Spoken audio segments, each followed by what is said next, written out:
Have you ever seen a picture so powerful it just stays with you? Oh, yeah, all the time, actually, especially with, like, the way photography is these days. Right, like you can capture a moment and tell a whole story. Definitely. Well, there's this one image from June 8th, 2024, a village in India called Buhana. Okay. And it's not a festival or anything, it's just a normal day, but the streets are alive, like bursting with colored people everywhere. Wow. Flower petals raining down garlands, Hmm. the whole celebratory scene. Sounds amazing. What's the occasion? And that's what's so striking. It wasn't a holiday or a wedding or even like a community feast. Hmm. This huge outpouring of joy was all for one person, Really? Whoo. Puja Tomar. Puja Tomar. Now that name rings a bell. Why do I... On that day, she became the first Indian woman to ever win a UFC fight. Oh, wow. That's right. The Ultimate Fighting Championship. I remember now. Yeah. That's massive. To not Right. just compete, but to win at that level. It's incredible. And what makes her story even more powerful is where she came from. Her journey to get to that octagon was anything but easy. I bet. I mean, we're talking about overcoming obstacles that most people couldn't even fathom. Wow. I'm intrigued. Already lay it on me. So Pooja's actually been very open about her birth. And it's a tough story to hear. Yeah. You see, being the third daughter in her family, it wasn't exactly seen as a good thing. I see where this is going, sadly. It was more than that. Oh. Her parents, they didn't want another daughter, Right. and they made a decision, a truly heartbreaking one. Yeah. They left her to die As a baby. as an infant. Yeah. Oh my God. It's a stark beginning to a life that would go on to inspire so many. It's unbelievable to think she went through that and then achieved something so incredible like winning in the UFC, Right. To go from being unwanted to a source of national It's pride. a complete turnaround. Absolutely. And in that moment, when she was abandoned, there's this tiny spark of defiance, this little flicker of hope. What was it? Her mother. Her mother. Yeah, in an incredible act of courage, she went against everything she was supposed to do. Wow. Defied her husband, defied societal norms, and saved Pooja.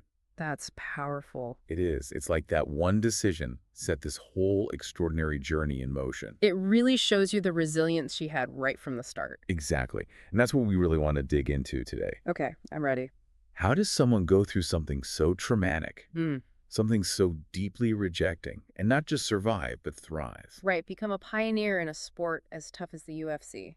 It's mind-boggling. It is. So let's unpack it all. The resilience, the unexpected turns, the sheer will it takes to not only face hardship, but flourish in spite of it. You know what strikes me right away is how that experience being left as a baby seems to have lit this fire in her.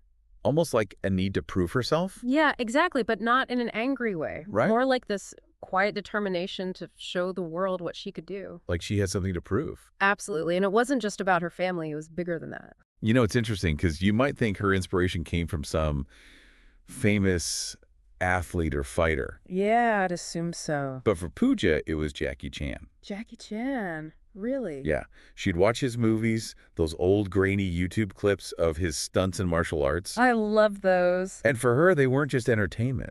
No way. They were like her own personal training videos. Wow, that's incredible. I love that. It just shows her mindset. Instead of feeling limited by what she had, she found a way. Totally. She turned those movies into opportunity. Yeah. And it's like that early exposure to martial arts, even through film, Yeah. planted this seed in her mind. Like, I can do that. Exactly. So when did she actually start training? So a karate teacher came to her school when she was in 12th grade. Okay. And it sounds like a small thing, almost random, but it was the catalyst she needed. She took the opportunity and ran with it. Oh, she did. And by all accounts, she was a natural. That's great. Maybe a little too natural if her first match is anything to go by. Ugh. What happened? Well, she knocked her opponent out. Okay, that happens. Yeah, but she knocked him out so badly that he lost consciousness. Oh, wow. And get this, she was disqualified For winning. for excessive force. No way. Yeah.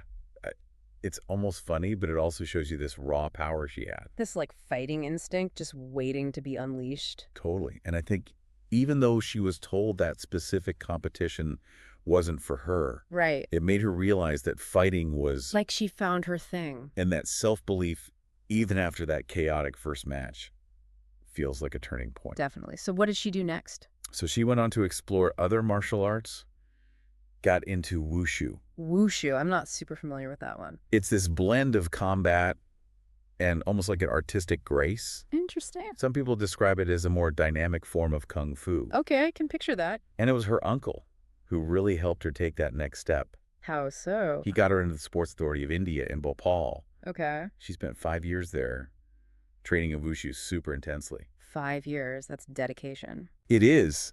And after all that, the opportunity that came up was a job as a police constable. A police constable. Yeah, can you imagine? After all that intense training to end up behind a desk. I know, right? It must have felt like such a letdown. Like her skills were being wasted. Totally. And it kind of highlights this issue where athletes in non-mainstream sports often face limited options. It's a shame. It is.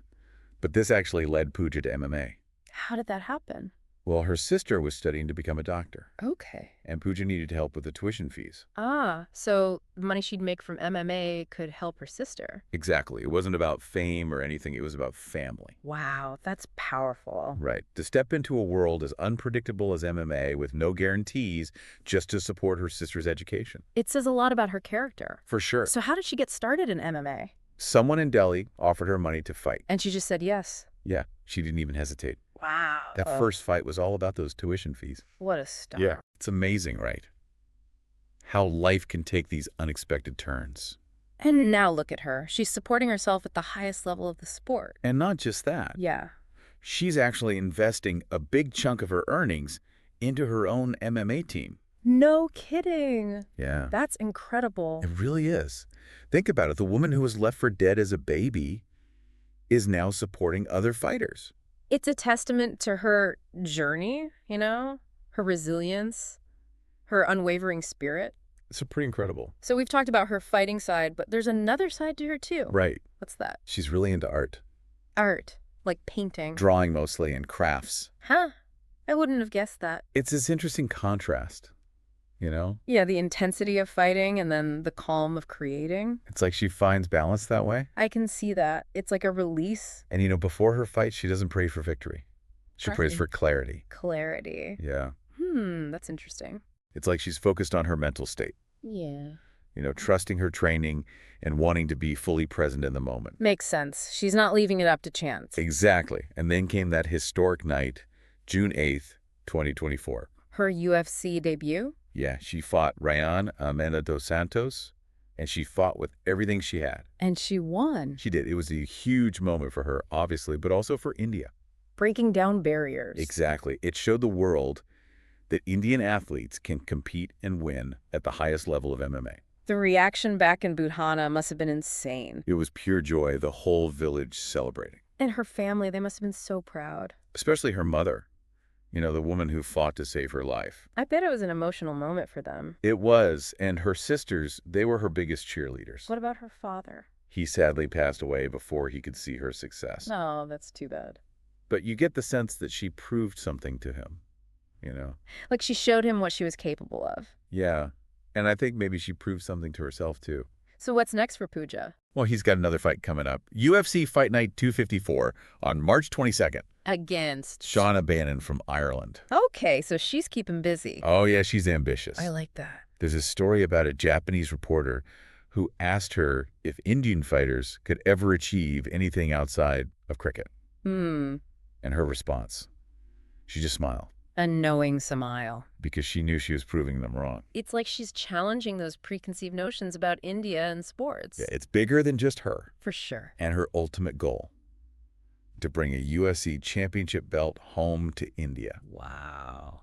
That's her dream, and she's determined to make it happen. Her story is so inspiring. It is. It reminds you that no matter where you come from, Right. you can achieve amazing things. As long as you have the will and the determination. Puja's journey from being unwanted to a history maker, it's a testament to the human spirit. Absolutely.